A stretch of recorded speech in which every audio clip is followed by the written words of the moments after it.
Let's jump into the weekly channel message from the angels and let's see what they have for us. Just take a moment, close my eyes, start to channel the angels in general, and then I'll interpret what I'm getting and explain the message for all of you and what the angels want to share to the collective for this week. They're showing me the scene from the Titanic with Kate Winslet's character kind of out on the front of the ship with her arms outstretched, Leo behind her. That song, the classic Titanic song from that movie, just like playing in my mind. That's what I'm hearing as I'm envisioning this image. And it feels really freeing and safe, though, at the same time. Like, the angels are putting me in the position of Kate Winslet, right? So outstretched arms and like, oh, that feels so freeing and so good. And then Leo kind of behind me, like this person who's there to support me and like not gonna let me fall. And that person behind me can represent, you know, people in my life who love me. So think about this for yourself, right? If they're kind of wanting all of us to be put in that position of Kate Winslet, knowing that there's someone there to support you, people in your life, but also a higher power, whatever you believe in, whatever that means to you. And kind of is about a journey and an adventure. Those are the words that are coming up.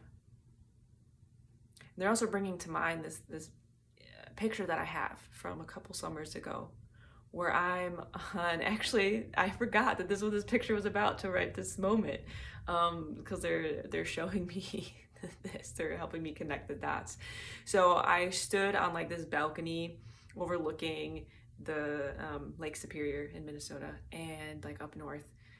And I was jokingly being Kate Winslet, like, oh, I like stretched my arms, you know, like put them out, and I jokingly with my friend who took the picture was like, you know, being Titanic, that moment from Titanic. And I used that picture on my social media this past year about stepping into your authentic self and really empowering who you are and not holding back. And that freedom that they're bringing to mind, that feeling is really connecting to this idea of being your true self. There's something that they're kind of showing, releasing of chains or shackles. It is so freeing when we release ourselves from so many things: limiting beliefs, societal expectations, family expectations, gender expectations. I mean, there are so many things in this world, in our society, that tell us who we should be, what's going to keep us safe, what's going to make us fit in, and what we think is going to make us feel loved and accepted. But the truth is, and this is what the angels are wanting to share, the truth is we can't be accepted for a false or a fake version of us, is what I'm hearing. This idea of like, if I were to show up in some type of costume, like let's take like Halloween, for example, or a costume party, and everyone loved the character I was playing. Maybe no one knew me, and I was just like, I'm gonna play this character. And people loved that. Well, it wouldn't be about loving me and accepting me, it'd be about loving the character, about the costume that I wore. So that's not true love and acceptance, that's a false sense of love and acceptance. But we do that a lot because it feels safer, because we think, what if I take off this costume, this mask, this false character that I've been using to feel safe, and it's just me, right? They're kind of giving the feeling of feeling like naked or exposed and really vulnerable. Like, so what if I'm just me? Like, will people actually love and accept me? Will they think I'm as funny or as kind or smart? What if they completely reject me? What if they tell me to leave the party? Or, you know, whatever kind of it means. What if they don't want to be in my life?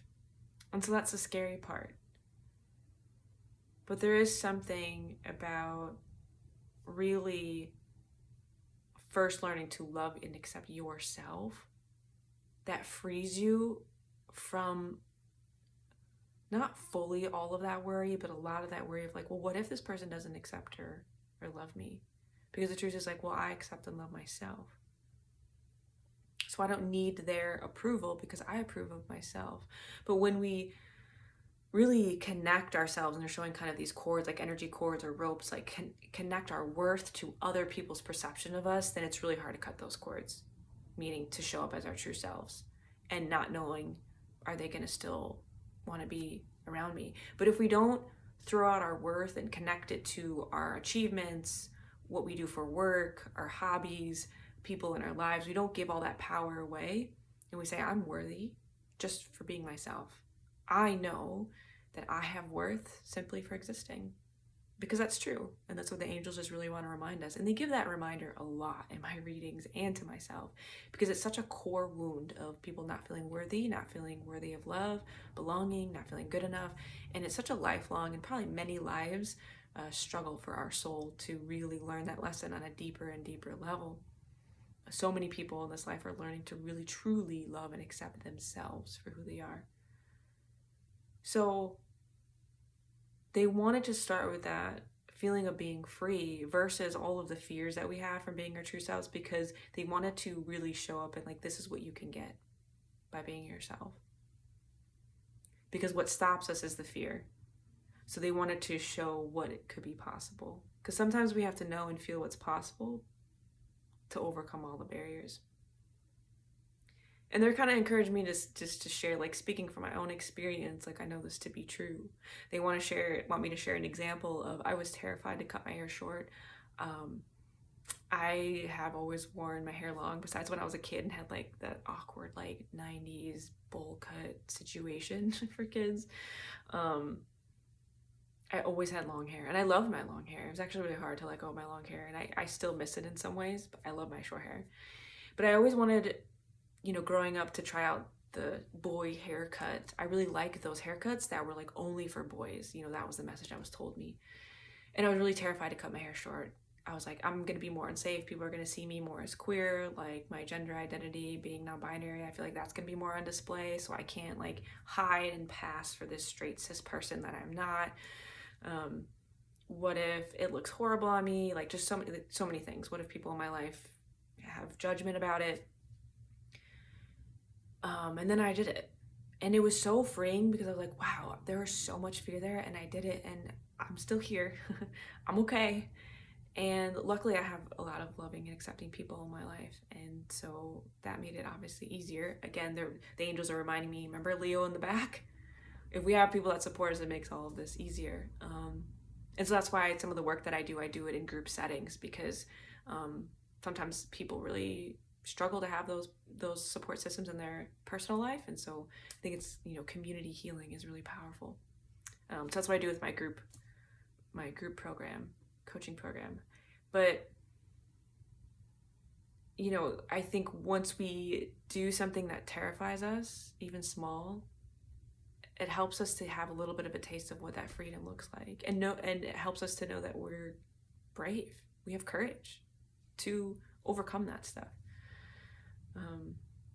And the angels are reminding us, like, we all have that courage. Archangel Ariel's coming in kind of per usual with her lions. She's like really about bravery and courage, and just saying, call me in. Call on Archangel Ariel if you need that extra courage or bravery. See if you can borrow her lions. She's always willing to help you out. But remember, you have it in you, and you're worth it to be yourself. Remember, we are lovable exactly as we are. We are good enough for who we are in this moment in time, and always.